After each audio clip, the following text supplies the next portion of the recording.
Hello, and welcome to Life Diaries, a space where the pages of life open up, one story at a time. These are tales written by experience, spoken from the heart. Take a moment for yourself, and let's begin.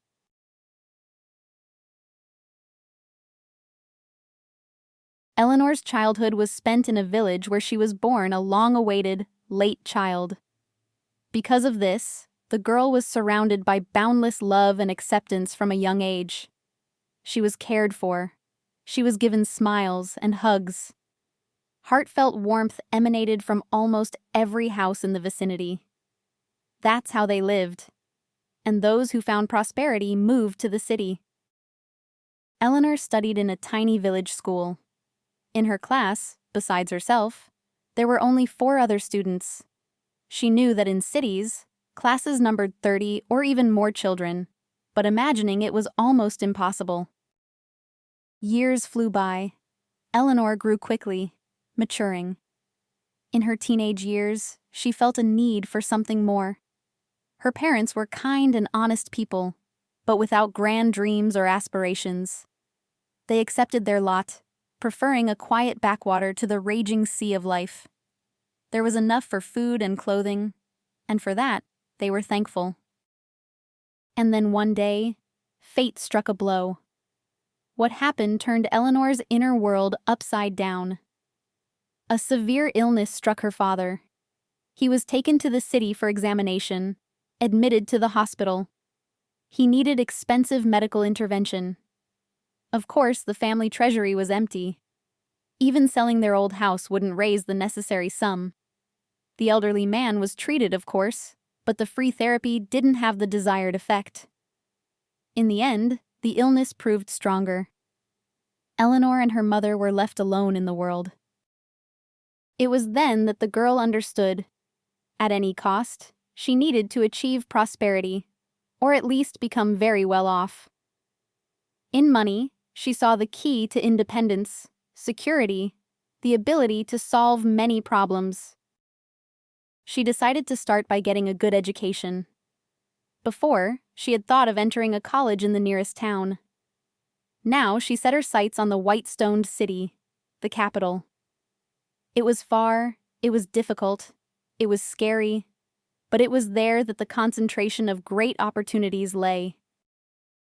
Her mother worried about her daughter but supported her aspiration and even hired tutors, although the family had little money. Eleanor diligently pursued knowledge, forgetting about friends, parties, and leisure in general. She understood. It was necessary to catch up on a lot of lost ground in education. The girl studied alone and with tutors. All these efforts brought results.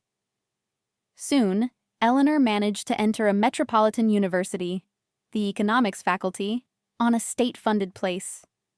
Seeing herself on the list of admitted students, the happy graduate even jumped for joy.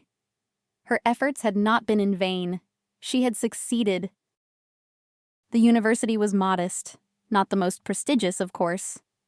But it was easy to get a dormitory place there for out-of-town students, and this place was vital for Eleanor. She simply wouldn't have been able to rent an apartment in the capital. And here was such a salvation. So the girl left her parental home in Alexandrovka. She promised her mother that she would definitely finish university, find a good job, find her place under the Moscow sky, and then she would bring her mother to live with her. The medicine is better there. Life is more interesting, the daughter assured the already elderly woman. You'll see. It will be good there. Her mother smiled, nodded her head, but her gaze was clouded with anxiety. It was scary for her to let such a young girl go alone, and into the boundless sea of the capital at that. There were so many dangers there for a naive soul from the provinces. But her mother worried about Eleanor in vain. The girl had a goal, and she moved towards it steadily. Student parties, clubs, bar gatherings. These mostly remained outside her world. Sometimes Eleanor, of course, went out with the girls to have fun, but very rarely, because she was absorbed in her studies. She saw how great the risk of expulsion was. Just relax a little, fail the exams, and that's it. Eleanor couldn't allow herself that. It wasn't for that she had worked tirelessly, striving to enter a metropolitan university. Children from wealthy circles, of course, could afford to relax. Their knowledge was paid for with hard cash. For Eleanor, that certainly wouldn't have worked. And besides, she found studying interesting. She gained wisdom and inner strength. The future took on clear outlines. And then a new misfortune struck. Her mother died. The elderly woman had been unwell for a long time, but she tried not to worry her daughter, understanding that things were already difficult for her in the city, and worrying about her mother was the last thing she needed. Eleanor couldn't believe for a long time that she was completely alone in the world. Apart from her parents, she had no relatives. The girl suffered, cried, and looked at her existence from a different angle. She didn't fail the session. Luckily, by then she had already gained respect, so she was given a second chance and helped. Gradually, Eleanor gathered her strength and continued her path towards her goal: financial freedom. Now that she was alone, this became her main purpose. She wanted to feel like the mistress of her own destiny, under reliable protection. The girls around her, of course, also dreamed of opportunities, but they came from well-off families. Maybe not super rich, but still. Beautiful clothes, trendy gadgets, entertainment, travel. All this was in their lives. For Eleanor, money was a symbol of power and reliability. Besides, she understood that she could only count on herself. And so, nothing could shake her resolve. But there's another way to well-being. Sarah, a classmate Eleanor was somewhat friends with, assured her. Sarah constantly tried to persuade Eleanor to go to a club or a bar and used what seemed to her quite weighty arguments. You don't have to turn into a recluse and grind away at your studies until you drop. You're young and beautiful, and there are plenty of wealthy gentlemen around. Let's go. Let's meet someone. You'll see, it's much more fun than bending over books. Eleanor just shook her head. No, that option didn't suit her. Being under someone's power, that wasn't what she dreamed of. Dependence. Eleanor sighed. A vague anxiety always seized her when she remembered her former self, brimming with youthful ambitions and bright hopes. Now, the woman herself didn't understand how she could have ended up in such a position. After all, she had the right mindset. She pushed forward towards her goal, didn't get distracted by anything, and everything was going perfectly for her. How could she end up in such a defenseless position in the end? Eleanor shook her head, closing the photo album. These were pictures from her student days. Looking closely at her former self, she began to remember. And sometimes she fantasized about how her life would have turned out if not for that accidental meeting with David Miller that turned everything upside down. Eleanor had already finished university by then. Immediately after graduation, she was invited to work for a reputable oil corporation. She was among the top graduates, which is why her candidacy was presented to the employer. She had to learn the basics again. Well, maybe not everything, but a lot. What was written in textbooks didn't always hold true in real life, and Eleanor quickly realized this. The girl spent long hours in the office, sometimes until midnight, delving into the intricacies, learning from her seniors. The path was thorny, but the income was encouraging, as were the emerging horizons. Her superiors constantly rewarded her with bonuses. She was constantly moving up the career ladder. Soon, Eleanor managed to save enough for her own housing. The girl became the owner of a modest one-room apartment, a small flat in a not-so-fashionable district. But it was her own corner, earned through hard work. True, of course, she had to part with her family home in the village. In general, life followed the planned course. She had a good job, she had her own apartment. True, her work was hard for this, but there was no other way. It's only in fairy tales and melodramas that wealth falls from the sky. In life, everything is achieved only through perseverance and hard work. This girl learned that perfectly. There were moments when her strength failed her. Sometimes Eleanor wanted to live a life similar to that of her peers. Go out, travel, meet guys, have fun with friends. Her fate, however, took a different course. Work, domestic problems. Well, she had only herself to rely on, everything by herself. And then one day, Eleanor finally decided to take a vacation. She was given 2 weeks off work. She had the means to travel. The world around her was constantly moving, striving towards new horizons. So, why not allow herself this? Eleanor chose a resort that one of her colleagues had recommended. She updated her wardrobe with bright summer outfits, packed her suitcase, and she exchanged the damp Moscow early spring for the scorching tropical summer. Alone. None of her friends could leave the city at that time. Eleanor stood before the grandeur of the sea for the first time. It was wonderful, basking on the warm sand under the rays of the gentle sun, listening to the whisper of the waves. Finally, the girl let go of her worries and surrendered to a full rest. As it turned out, a change of scenery works wonders. Eleanor even declined excursions, simply enjoying the peace on the shore, next to the vast and mighty sea, feeling happy and full of serenity. At the resort at that time, mostly elderly people were vacationing. In couples, alone, some had brought their grandchildren. Eleanor was quite satisfied with this contingent. She wasn't looking for adventures. She wanted to rest now. But one day, as she was preparing to leave the shore to have dinner at the hotel, he appeared. David Miller. A young man in shorts and a white t-shirt that hugged his muscular body, emphasizing his copper tan. Turquoise eyes sparkling with fun, a captivating smile revealing a row of snow-white teeth, slightly disheveled, sun-bleached hair the color of ripe wheat. "Hello," he greeted Eleanor, with such ease as if they were old acquaintances. "I've noticed you for a while. You're so beautiful and always alone." "Hello." Eleanor smiled back at him. Her gaze was captivated by the radiance of his mesmerizing eyes. The guy was a true handsome man.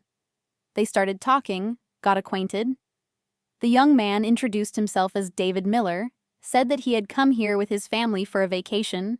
They had rented a bungalow near the hotel, and that every evening he had watched her from a distance, Eleanor, because she had immediately captivated him. "You are incredibly beautiful," David Miller said, looking into the depths of Eleanor's soul. "Do people often tell you that?" The girl shook her head. Her experience with the opposite sex was negligible. She never had time for it. She studied, she worked. No time for matters of the heart. So now the young man's compliments made her heart flutter. No, people had tried to get acquainted with her before, but Eleanor... She had donned invisible armor, as it were. In the city, she remembered her goal, knew she couldn't be distracted from the main thing. But here, she suddenly felt an irresistible desire to be near David Miller. He was so handsome, so courteous, so engaging. Perhaps the circumstance that Eleanor was at the sea for the first time, and alone at that, had an effect. Her mood and perception of the world were transformed. In short, a romance flared up between the young people. Wonderful, passionate, unforgettable. Eleanor finally allowed herself to let go of control. David Miller showed her completely different places at the resort, not where most tourists vacationed. They watched the sun set behind mountain peaks, hid from the world in fragrant groves whose existence nearby Eleanor hadn't suspected, explored the underwater world near deserted beaches, an act Eleanor initially thought she wouldn't dare to do. But David Miller persuaded her to take the risk. She agreed, and didn't regret it for a moment. She had never seen such beauty in reality before. Coral gardens and their inhabitants in pristine beauty. It was another world, unknown. There were also clubs, discos, and cocktails that intoxicated with the first sip. David Miller seemed completely captivated by her. He gave her tender hugs, admiring glances, generous compliments, and gifts. The girl understood that this was likely a fleeting resort infatuation, and such relationships, as is known, rarely continue. But she tried to cast aside doubts and, for the first time in her life, enjoy the moment. Take pleasure without unnecessary reflection. But contrary to expectations, the resort romance continued. Eleanor flew back to Moscow earlier. The vacation days were coming to an end. She needed to return to her usual life, to work. The day before, David Miller held her in his arms for a long time, whispering words of love. "How I don't want to part with you. I wish I could spend my whole life with you in this paradise." Eleanor just smiled sadly. She was also sad that the fairy tale was coming to an end. But she was used to looking at things soberly and understood. David Miller would quickly forget her, most likely find a new companion before the end of his vacation, and repeat the same passionate confessions to someone else. And sincerely so. He wasn't lying now. He probably truly felt that way. But they had a usual resort romance. She shouldn't have illusions. Although, of course, the girl also didn't want to part with David Miller. Witty, generous, kind-hearted. It was so comforting to feel that someone needed her again, that she wasn't alone. Eleanor didn't expect it, but David Miller continued to keep in touch. He called, shared pictures of the sea, wrote long letters. The resort romance didn't stay at the resort. And then David Miller returned home. He also lived in Moscow, and he invited Eleanor out on a date in the city. The girl's heart pounded wildly that evening. Could it be? Could it be that this wasn't a dream? David Miller hadn't forgotten her and wanted to continue their story. She wondered what it would be like here, in the big city, not on the seashore. What if David Miller lost interest in her? Her worries were in vain. Seeing Eleanor, David Miller rushed towards her, embraced her, held her close, and all doubts vanished without a trace. "Do you know how much I missed you? You appeared in my dreams." The accidental meeting at the resort took on a different dimension. The young people became very close. Eleanor knew that David Miller was currently living under his parents' roof.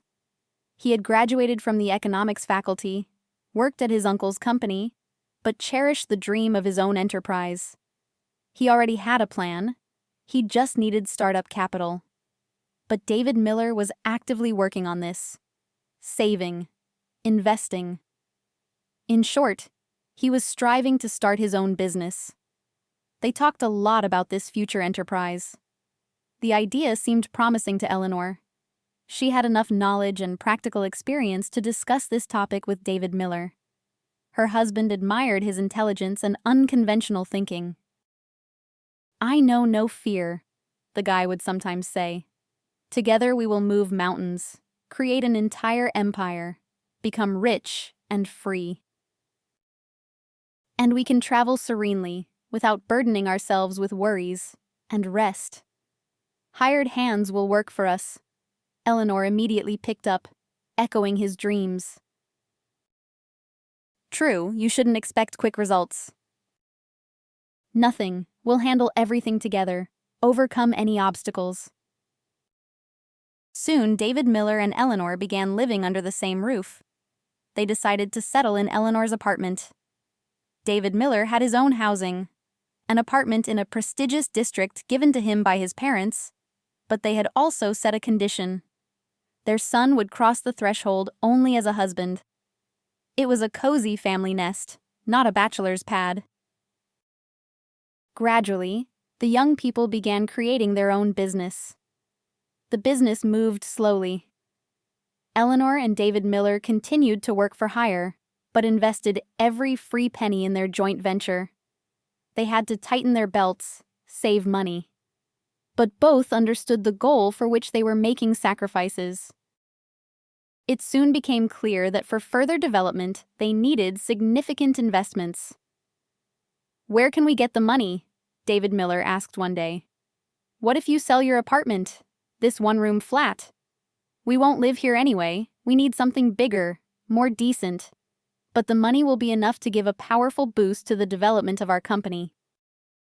Eleanor shook her head. How could she sell her one-room apartment?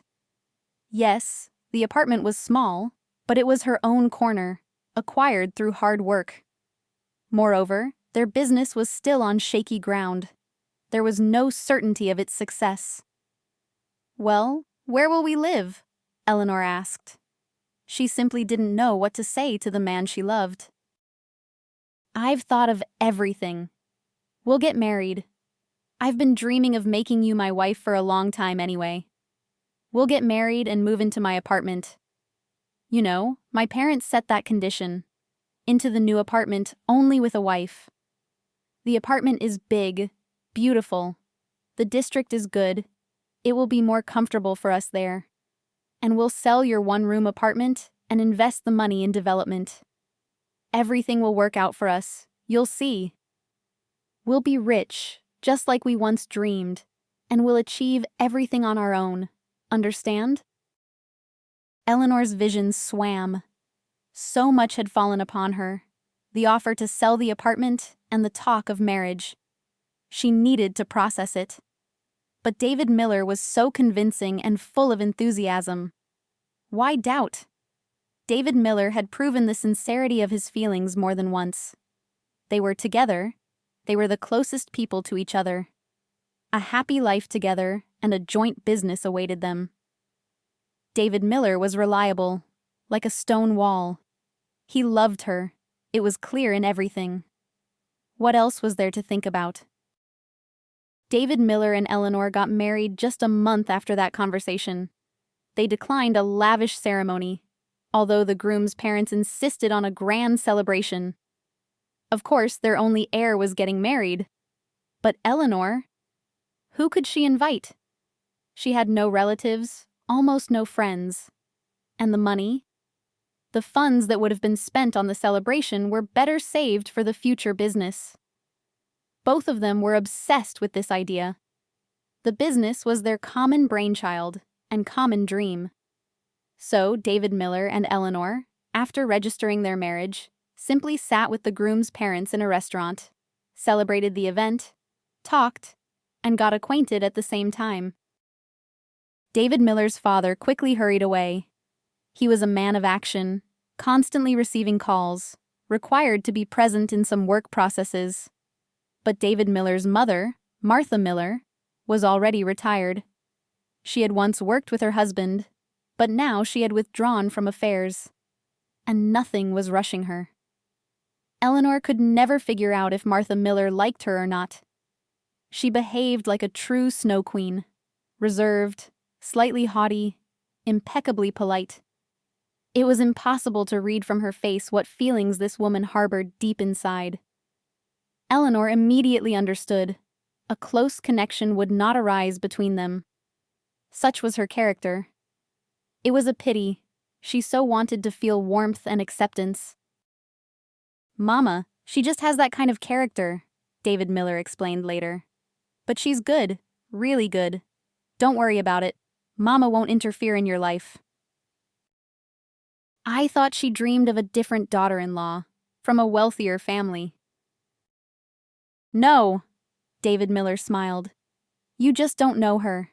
She doesn't judge people by their wealth. The most important thing for her is a person's inner essence. And you are wonderful, and Mama definitely understood that. She has a subtle understanding of human nature." They saw each other sometimes on the occasion of family celebrations, or just like that, sometimes had lunch or dinner together. Martha Miller didn't seek closeness but didn't show aversion either, never allowed herself sharp remarks or hints about Eleanor's background. Eleanor sold her apartment, the money was invested in the enterprise, and the business began to gain momentum and bear fruit. Sales volumes grew, the flow of clients increased. The small company turned into a serious player in the market. The business consumed all their time and energy, so first Eleanor left her previous job, And then David Miller also left his uncle's company. The spouses devoted themselves entirely to their own business. Both worked tirelessly, from morning until late evening, walking side by side, shoulder to shoulder, like two warriors devoted to the same battle. They weren't afraid of labor and obstacles. All this brought generous rewards. Rest became a rare guest in their lives. Eleanor spent days and nights in the office. David Miller traveled across the country in search of major partners and reliable suppliers. Each had their place, and each understood that only together did they constitute a force. The spouses had many plans and ideas for the development of the business. The joint venture strengthened their bond, made them a single entity.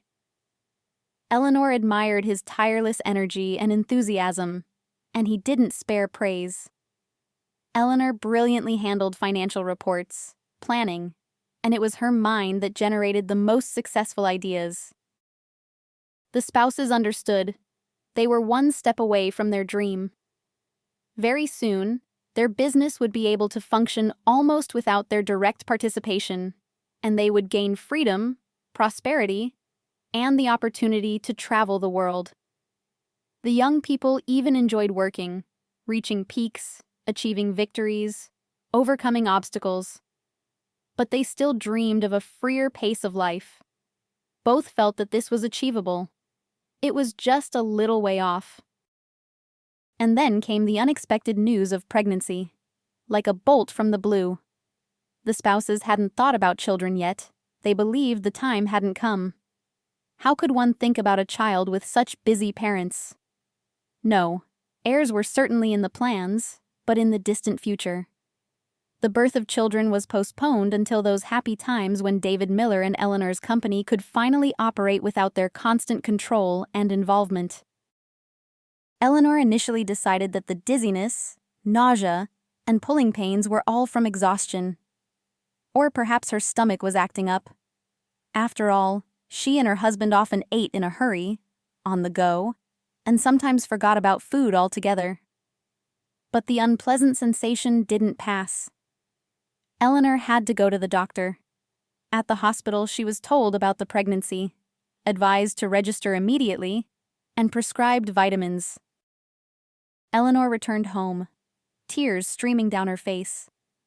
David Miller was working from home that day, on his laptop. Seeing his upset wife, the man's face fell. He knew his wife had been to the doctor and thought she had been found to have serious health problems. "I'm pregnant," Eleanor almost whispered. "But how? We were using protection." "A child!" David Miller's face lit up with joy. Eleanor saw that her husband had no doubts or torments, but was simply genuinely overjoyed by the news. "Really? That's wonderful, wonderful." Wonderful? Eleanor was surprised. She had expected a different reaction from her husband, thought he would be flustered, perhaps displeased. But this genuine joy, this radiant smile, this was David Miller's reaction. It strongly made her look at what had happened differently. The woman suddenly felt joy, too. A new life was beating under her heart. Their child, hers and David Miller's. It was a miracle, and no difficulties would overshadow her joy. The spouses hugged and immediately began making plans for the near future. That's how business-minded and calculating they both were. "It's all right. Our business has reached such a level that I can handle it alone." David Miller stroked Eleanor's hair. "The main thing is that we'll have a baby. I've dreamed of this for a long time. I just didn't tell you. I understood that you weren't ready yet." "Pregnancy is not an illness," Eleanor replied. "I can work while pregnant, and later when the baby is born too. Not at full capacity, of course, but still." "We'll handle everything. Don't even doubt it," David Miller assured her. "We are together after all." But Eleanor was mistaken. The pregnancy was difficult. The expectant mother didn't feel well and often had to be hospitalized to save the pregnancy. David Miller assured her that the most important thing for her now was to take care of their future child. But Eleanor felt inadequate because she couldn't work fully, devote time to their joint venture, and her husband had to spend days and nights alone in the office. After all, now he was left alone with all the worries and difficulties. This saddened Eleanor. The woman hoped that things would get easier after the child was born. Not immediately, of course, but in time, because children grow quickly. Lily came into the world significantly earlier than expected. Due to prematurity, the baby had health problems. Eleanor dedicated herself entirely to treatment and completely withdrew from business. Although no, not entirely. David Miller still needed her help with reports, and she, after an exhausting day with her daughter, would spend nights, bent over the kitchen table, delving into financial reports, summarizing results, and drawing important conclusions about the business development. David Miller trusted her in this matter, and Eleanor valued that trust. Although it was difficult for her, her eyes were heavy with fatigue, her head ached, but Eleanor didn't complain. She even liked the feeling. Being on maternity leave, she hadn't lost her grip. She was still capable. Lily gradually gained strength. The diagnoses that were initially frightening receded, but the girl still remained capricious and prone to illness. She required constant attention. Eleanor was exhausted from fatigue. Thank goodness Martha Miller took on some of the care for her granddaughter. Eleanor's mother-in-law simply adored her granddaughter, smiled at her, whispered gentle words. Both Eleanor and even David Miller were surprised by this. "Mama is transformed next to Lily." The young father shook his head. "I've never seen her like this, not even when I was little." Lily had performed a real miracle. She had melted the ice in the Snow Queen's heart. However, this had little effect on the relationship between Martha Miller and Eleanor. Her mother-in-law still maintained her distance. Only now they met more often, of course. Martha Miller often visited Eleanor to take her granddaughter for a walk. For the young mother, this was a time of respite and peace, which she needed like air. 5 years passed. Eleanor never returned to full-time work. She devoted herself entirely to Lily. The girl needed rehabilitation and constant therapy. She often caught colds. The prematurity had an effect, so she couldn't attend kindergarten. Eleanor still helped her husband with reports at night, just as before. This was a significant contribution, but still not full-time work. Before, they were equals. Now, David Miller carried the family business. Eleanor only helped. There was no shortage of funds. The business brought a steady income. But the dream of the business functioning independently was still far off. So David Miller spent most of his time at work. And Eleanor? She was tied to the house, taking care of the house and the child. Mainly Lily. This was Eleanor's special victory. The girl was predicted to be almost in a vegetative state. They were scared of serious deviations. But constant therapy and rehabilitation worked wonders. Lily was now almost indistinguishable from her peers. She was, of course, thin and often sick. But otherwise, she was a normal child. And only Eleanor knew how much effort had been put into this. And she understood. There was still a long way to go.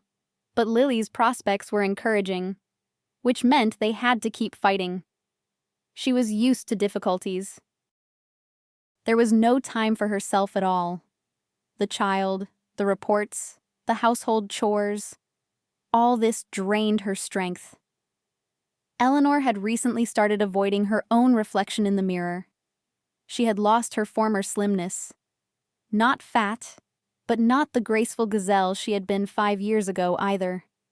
Her skin had acquired a grayish tint from lack of sleep. There were dark circles under her eyes. Her hair was always pulled back in a messy bun. Eleanor preferred a sporty style of clothing.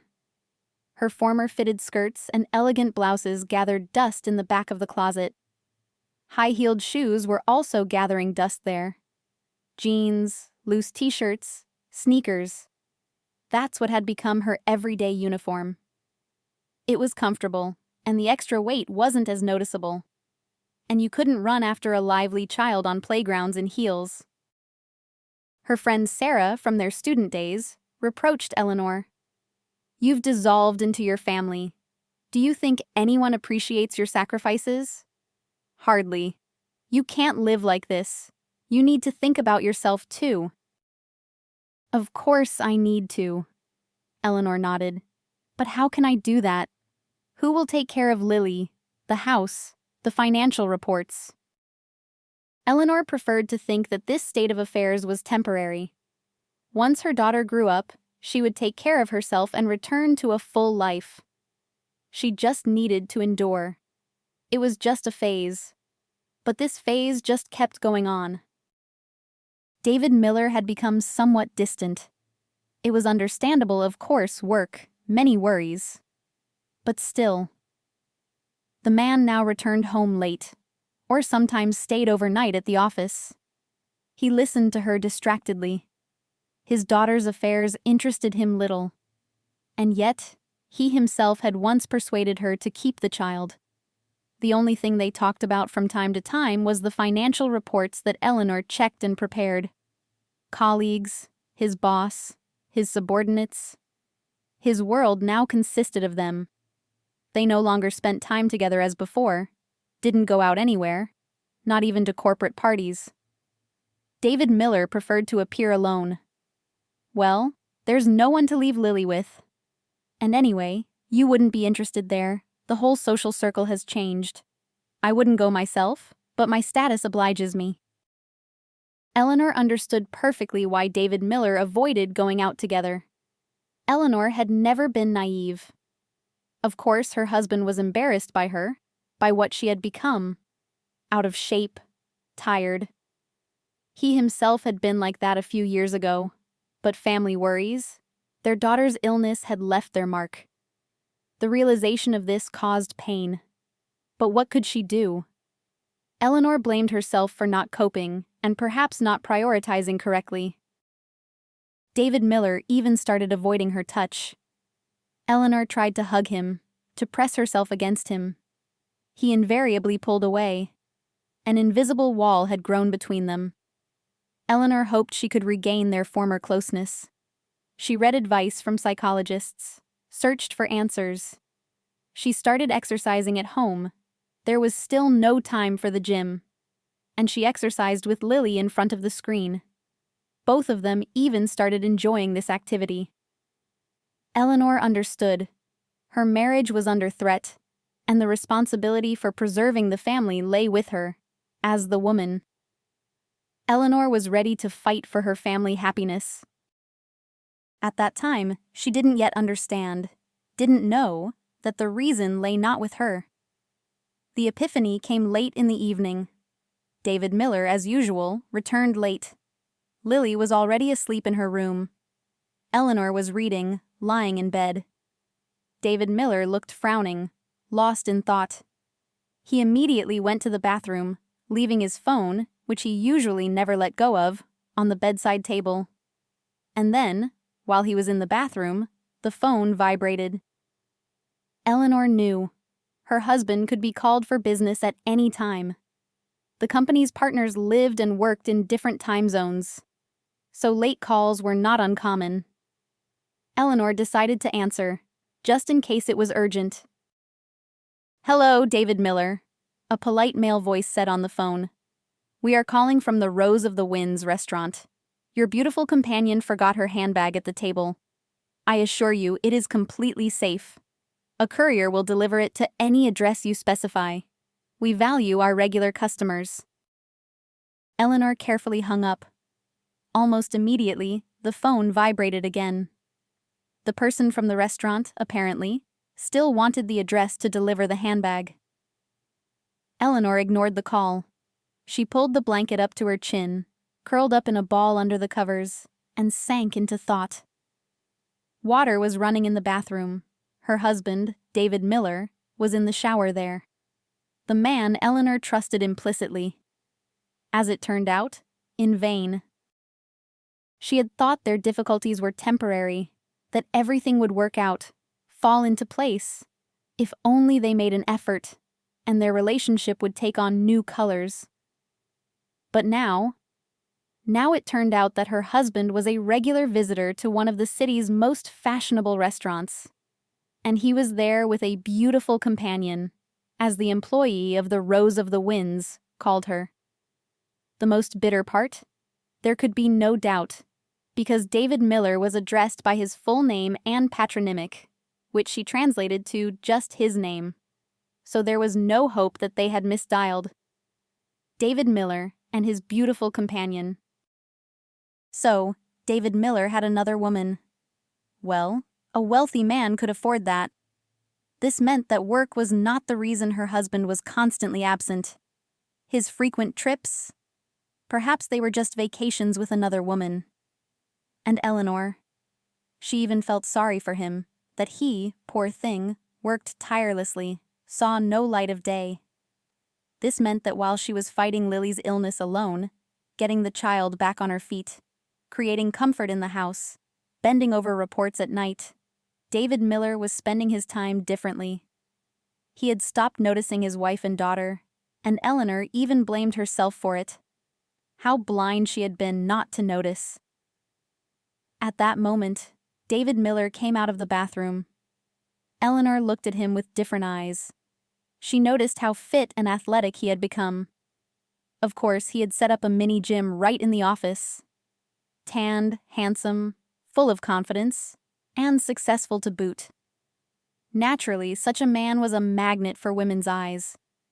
Eleanor was suddenly overcome with resentment towards herself. David Miller had lived for his own pleasure all these years.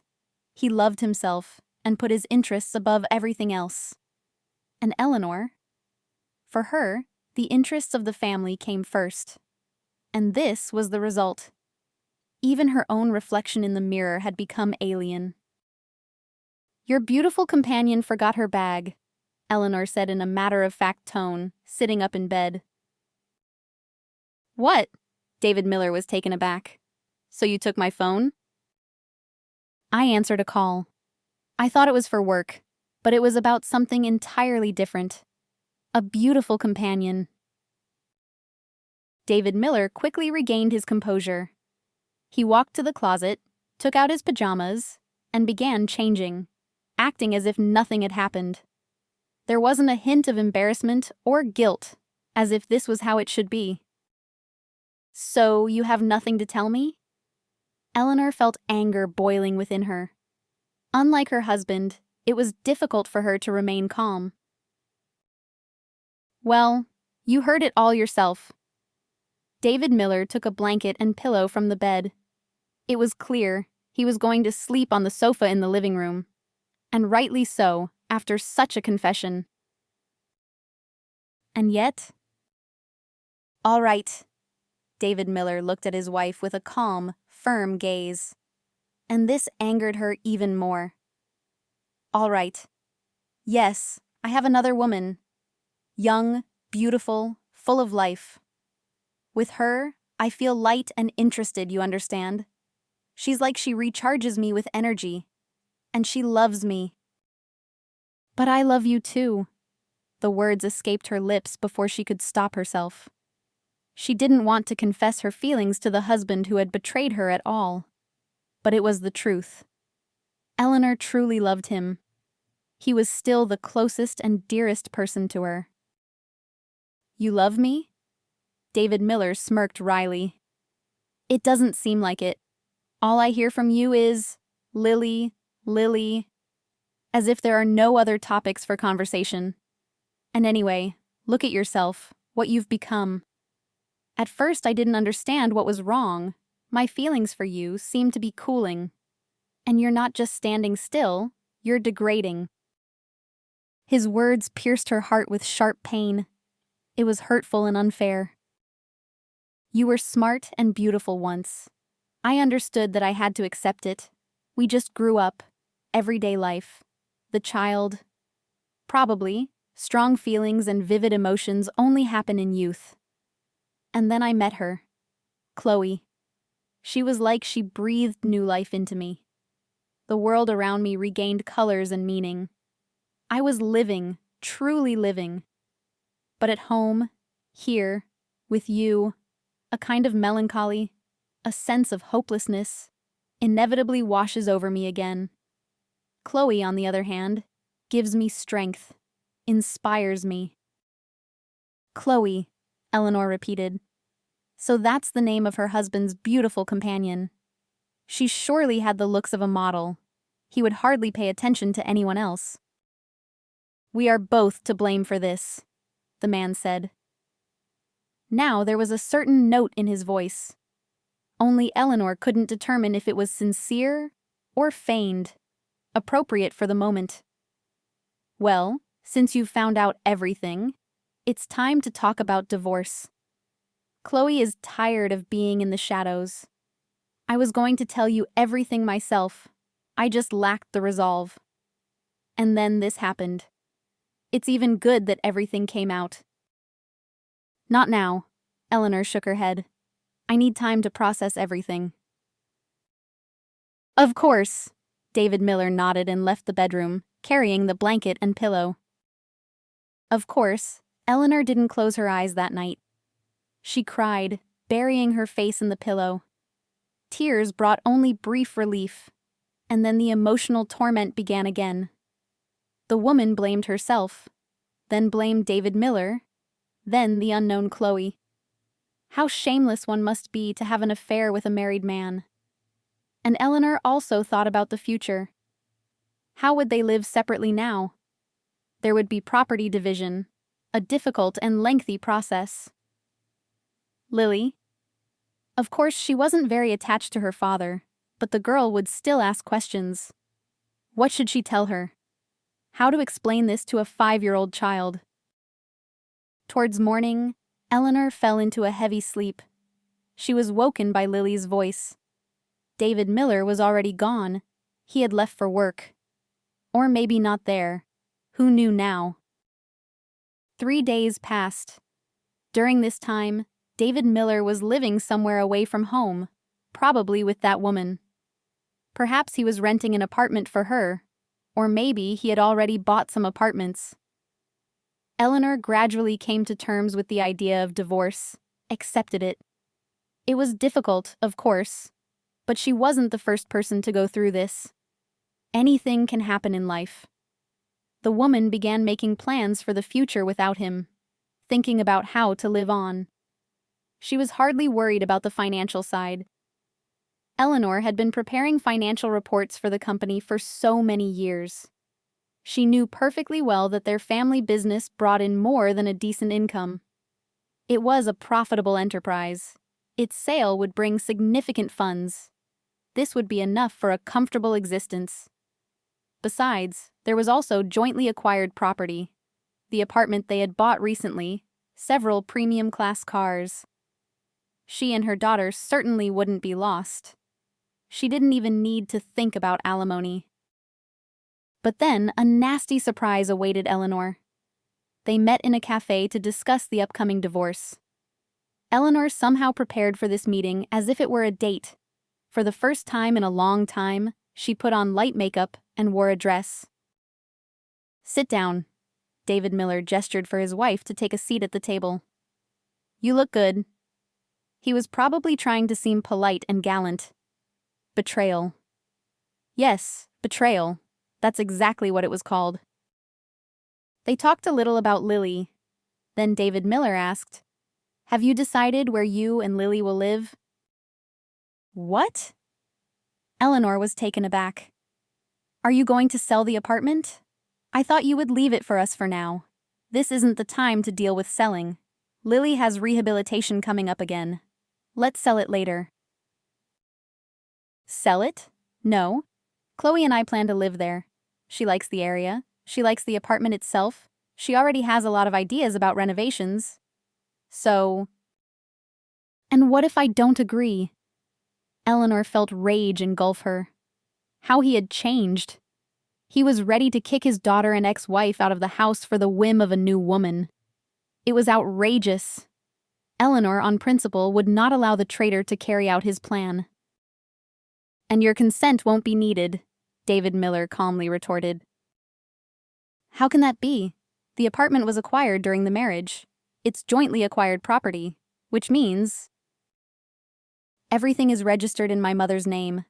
The business, the apartment, the cars, even the bank account is in her name. As I said, you've become distracted lately. You don't even pay attention to such things. You only talked about one car. Eleanor shook her head bitterly. Yes, David Miller had indeed somehow re-registered a new car in his mother's name. He explained that there were tax benefits for pensioners. Apparently, for the same reason, he had re-registered their joint business in his mother's name. Only he hadn't even consulted her. You did this behind my back. My goodness, what a monster you are! Don't exaggerate, David Miller calmly objected. Behind whose back? I brought you documents to sign. I brought them home. As always, you were only thinking about the child and going to bed. And I didn't hide anything. You just didn't pay attention. Eleanor remembered that period. At that time, Lily's life and health hung in the balance. Doctors gave frightening diagnoses. Treatment required her full dedication. She was burned out and had lost her grip.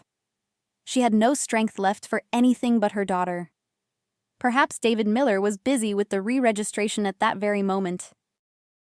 Everything is registered in my mother's name, so you and I practically have nothing. There's nothing to divide. That's unfair. How can you do this to me? To us? What about Lily? I will pay alimony for Lily, a decent amount. It will be enough for housing, for living, and for treatment if needed. But we created this company together, from scratch. I sold my only home for our business, invested everything in our business because I was confident in us, in our support. And now you're doing this. Frankly, I was mainly in charge of the company. You stayed at home, you didn't even care about the firm's affairs. What about the reports? You shifted a huge part of the work onto me. It was hard for me. I didn't sleep at night, balancing debits and credits, and in the morning I was running around hospitals with our daughter again. Do you even imagine what that cost me? Why are you acting like a child? That's such a trifle. It's not even worth talking about. Thank you for your help. I won't leave you without means. I will help. Thank you very much, Eleanor said with bitterness in her voice. Note this. I won't give up that easily. I will fight. I will hire lawyers. That's your right. But you'll just waste time and money. The documents are clean. The business is registered in my mother's name. The apartment and cars, too. Your lawyers will tell you the same thing. He left, and Eleanor sat in the cafe for a long time, digesting what she had heard. She had barely recovered from the shock of David Miller's betrayal. And now this. Eleanor did indeed hire lawyers. This dragged out the divorce process. The woman had to go to court often. Martha Miller took care of her daughter during this time. Yes, that very mother-in-law on whom, as it turned out, all the property was registered. Eleanor simply had no one else to turn to. She understood, of course, that Martha Miller would support her son in everything. And anyway, there had never been warmth and trust between them. Martha Miller had kept her distance from Eleanor. Lately, she had stopped visiting. But when her daughter-in-law called asking for help, she didn't refuse. Eleanor didn't even talk about the case with her. She understood that she would listen to her son in everything.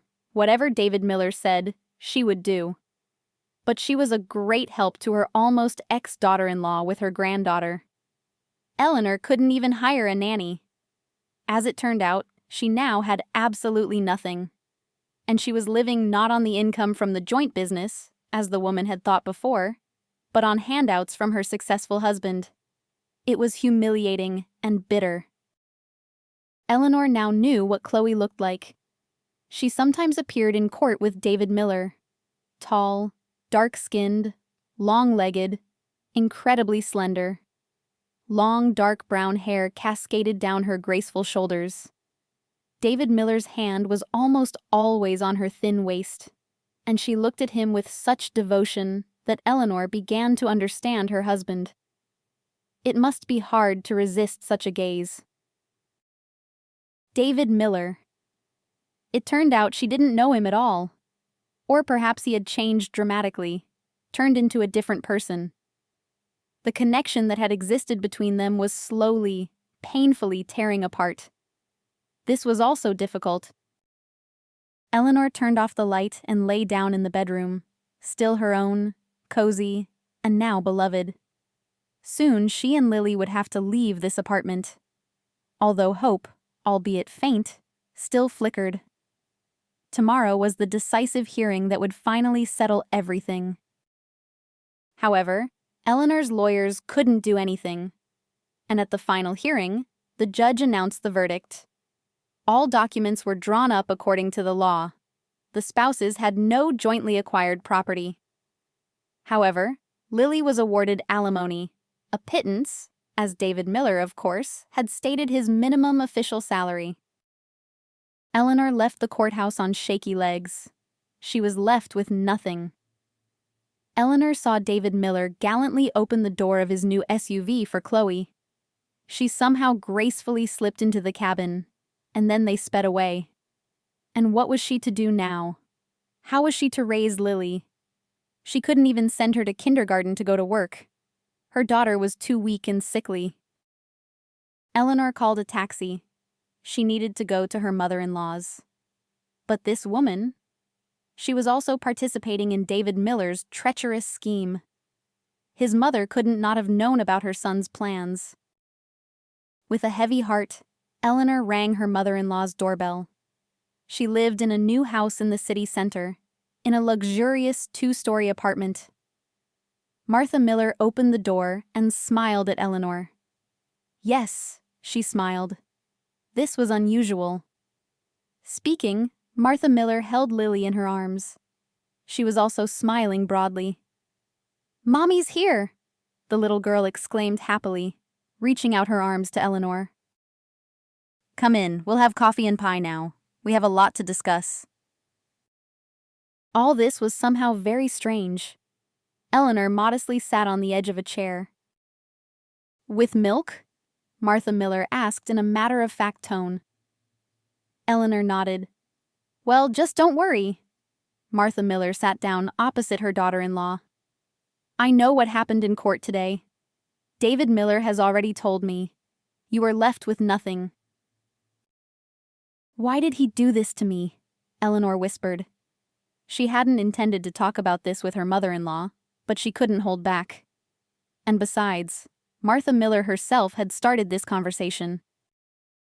"Why did he do this to you? It's not about you." The elderly woman shook her head. "Don't even think that you are to blame for anything. You tried very hard.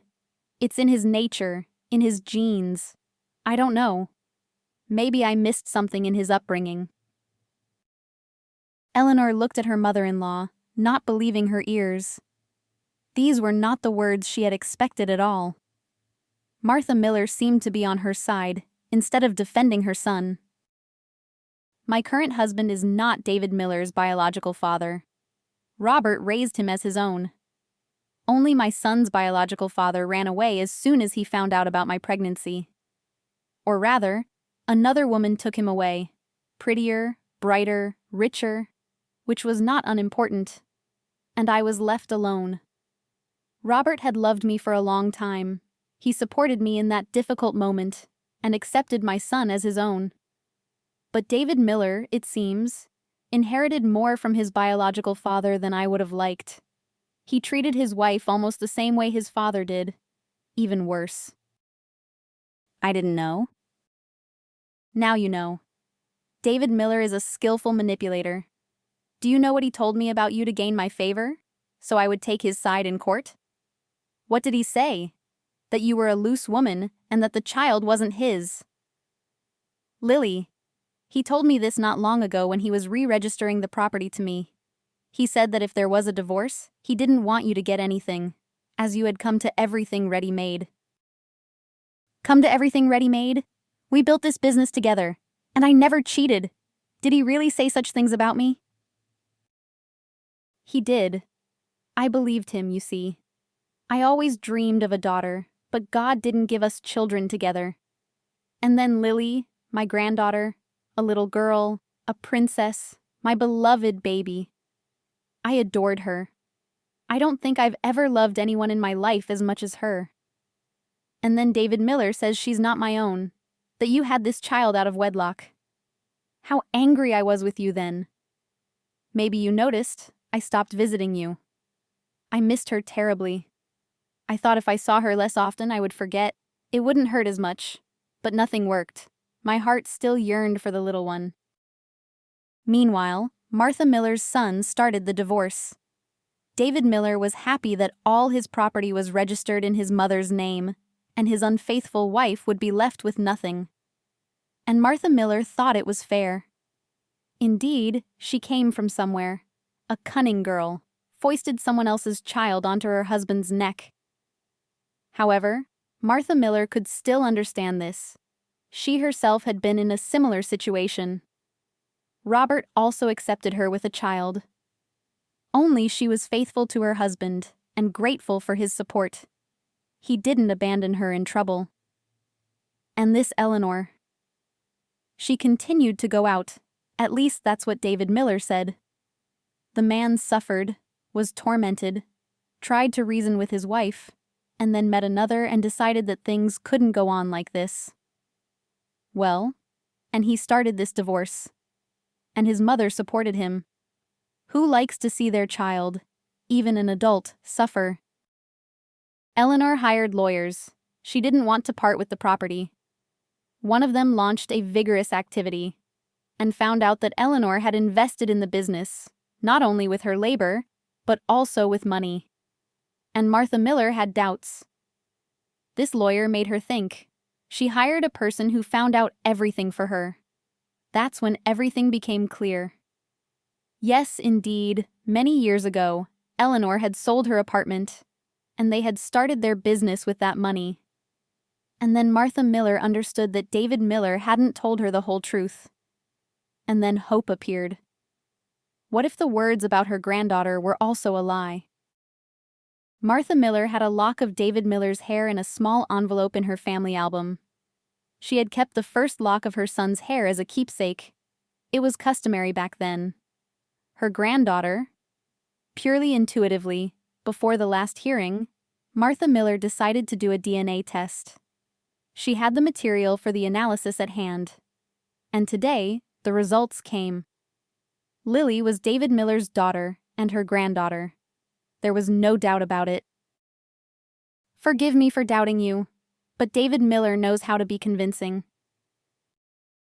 After the divorce, David Miller, with a sense of relief, flew to the sea, with Chloe, of course, to celebrate victory and newfound freedom. The young people decided to celebrate lavishly, chose a luxurious resort, sparing no expense. David Miller believed that everything now belonged to him. Chloe was also sure of this. She loved a bright life and believed she deserved it. Not everyone is endowed by nature with such dazzling looks. Chloe treated her beauty as capital and hardly hid it. In fact, that's why David Miller was so eager to win everything in court. He understood that to support a beauty like Chloe, he needed money. Now he had it. He had no doubts about his mother. He had worked on her completely. His mother considered Eleanor loose and hated her because, as he had convinced her, she had foisted someone else's child on her. After all, she had already loved the girl with all her heart. Upon David Miller's return, a most unpleasant surprise awaited him. It turned out that his mother had sold everything, the business, the property, everything. She could do this herself, as everything was registered in her name. Only David Miller couldn't have imagined that his mother would do such a thing. He was 100% sure of her.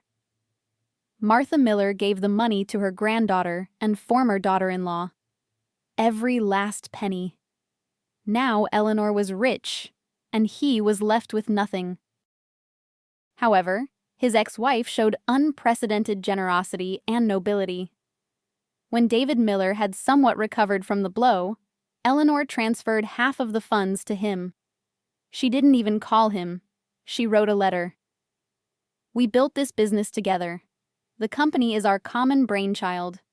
You betrayed me. You acted terribly. But I am not like you. As it turns out, we are very different. It is fair to give you half of our money, so I will act justly. Now nothing binds us." Starting a new business from scratch turned out to be not as easy and profitable as the previous one. Then Eleanor was by his side. They created the company together, supported each other, fought shoulder to shoulder. But now David Miller was left alone with problems, and he didn't always cope successfully. David Miller lost most of the funds he had received. He invested unsuccessfully, made mistakes, and this was the result. Chloe, of course, soon left David Miller. She found a richer and more successful man. And Eleanor. She moved with her daughter to another city, where she decided to start a new life. She now had the means to live. Eleanor and Lily traveled a lot, discovering the world. It was fascinating and exciting. Eleanor didn't maintain a relationship with David Miller. He also didn't seek communication. Perhaps he was ashamed to look her in the eyes. But Eleanor truly became close to Martha Miller. They often traveled together, talked a lot, and Eleanor felt quite happy. She knew a long, eventful life and many interesting encounters lay ahead of her.